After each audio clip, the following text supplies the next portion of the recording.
Assalamualaikum warahmatullahi wabarakatuh.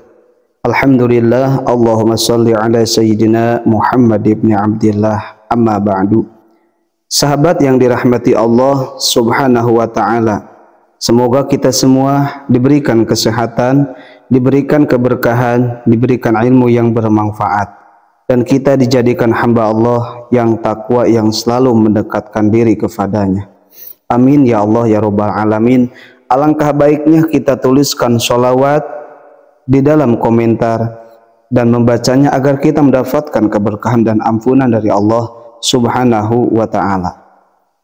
Sahabat yang dirahmati Allah subhanahu wa ta'ala, zikir merupakan ibadah yang tinggi derajatnya, karena hakikatnya dari setiap ibadah itu harus ingat kepada Allah subhanahu wa ta'ala. Zikir dengan lisan dan dengan kolbu itu zikir yang paling utama yang harus diamalkan bagi orang-orang iman. Sahabat yang dirahmati Allah subhanahu wa ta'ala, ada beberapa kalimat zikir yang dianjurkan dibaca oleh umat muslim. Di antaranya azaz zikir yang dicontohkan oleh Rasulullah SAW ketika beliau mendapatkan kesedihan, mendapatkan cobaan. Dan bahkan sahabat, ketika kita melazimkan zikir ini, hajat-hajat kita akan dikabulkan oleh Allah subhanahu wa ta'ala. Dan inti dari zikir ini, kita meminta pertolongan kepada Allah subhanahu wa ta'ala dari setiap masalah yang kita alami. Setiap hajat yang kita miliki, kita minta pertolongan kepada Allah, karena tidak ada yang bisa mengabulkan hajat-hajat kita terkecuali Allah subhanahu wa ta'ala, dan tidak akan bisa menghilangkan setiap permasalahan kita terkecuali Allah subhanahu wa ta'ala. Maka dengan itu Allah berfirman di dalam surah Al-Baqarah yang artinya, ingatlah kalian kepadaku, maka aku akan ingat kepada kalian. Ingat Allah kepada kita itu akan menolongnya Allah dari setiap masalah yang kita hadapi. Sahabat yang dirahmati Allah subhanahu wa ta'ala, sudah tidak asing lagi zikir kalimah ini di kalangan masyarakat. Zikir ini yaitu zikir ya Hayyu ya Qayyum. Kita patut mengamalkan zikir ini di waktu-waktu yang tertentu dengan cara ini. Namun sebelum saya lanjutkan, yang belum bergabung di channel ABM TV bisa menekan tombol subscribe, like, komen, dan share. Zikir ya Hayyu ya Qayyum merupakan zikir atau ucapan yang dicontohkan oleh Rasulullah SAW. Ibnu Qayyim al-Jauzi dalam kitab Al-Jawabul Kafi liman sa'ala, daya berkata sebagaimana yang dinukil dari Ustadz Syauqi Abdillah Zain dalam buku Jurus-Jurus Langit Pengguyur Rezeki, turut menjelaskan mengenai makna ya Hayyu ya Qayyum.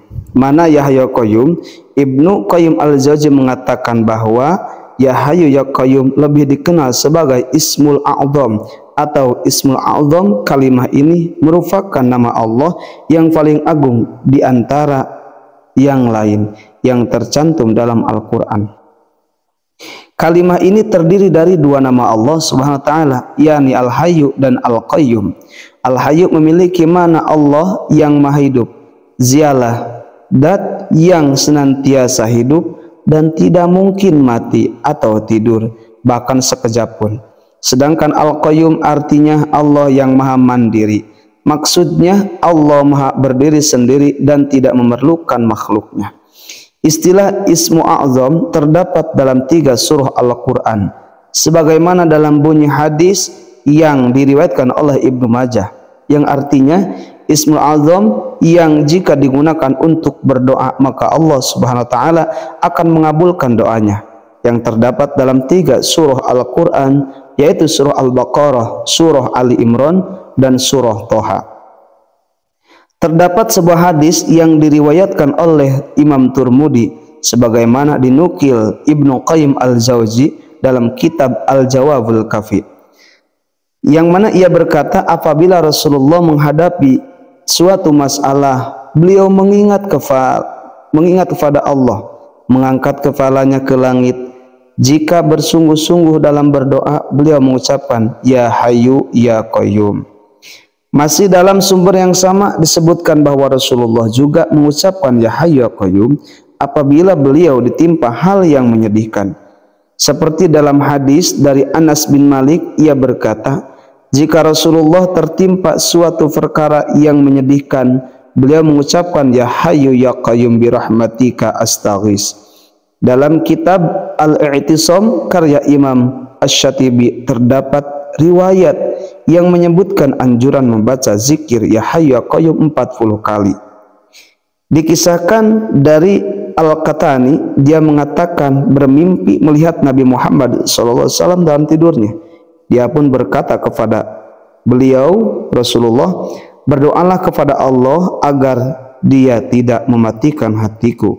Beliau menjawab, bacalah seperti ini setiap hari, yaitu ya hayyu ya qayyum, ya hayyu ya qayyum, la ilaha illa anta sebanyak 40 kali. Jadi yang harus kita amalkan setiap pagi ataupun petang, setelah sholat subuh atau setelah sholat asar, kita membaca zikir ya hayyu ya qayyum, la ilaha illa anta sebanyak 40 kali. Maka insya Allah hajat-hajat kita yang mendesak Allah akan kabulkan dan Allah akan memberikan pertolongan kepada kita. Nah, sahabat yang dirahmati Allah Subhanahu wa taala, Imam Asy-Syatibi menjelaskan faedah mimpi tersebut adalah mengingatkan pada sebuah kebaikan, dan mimpi semacam itu termasuk jenis kabar gembira. Hanya saja tinggal dibicarakan apakah penetapan jumlah 40 tersebut, jika itu tidak menjadi keharusan maka mimpi itu benar adanya. Nah, sahabat yang dirahmati Allah Subhanahu wa taala, kita bisa mengamalkan zikir ya hayyu ya qayyum dengan kalimat zikir la ilaha illa anta sebanyak 40 kali setiap hari, di pagi hari setelah sholat subuh dan setelah sholat asar. Dan semoga apa yang kita cita-citakan, hajat-hajat yang mendesak dan hutang-hutang kita Allah lunaskan, dan hajat kita Allah kabulkan. Sahabat yang dirahmati Allah Subhanahu wa taala, itulah diantaranya amalan zikir ya hayyu ya qayyum, yang mana keutamaan membaca zikir tersebut akan menjadikan rezeki kita lancar dan akan menjadikan diri kita lebih bijaksana dan dijauhkan dari kesedihan, serta hajat-hajat kita akan dikabulkan. Semoga bermanfaat. Billahil hidayah wa taufiq. Wassalamualaikum warahmatullahi wabarakatuh.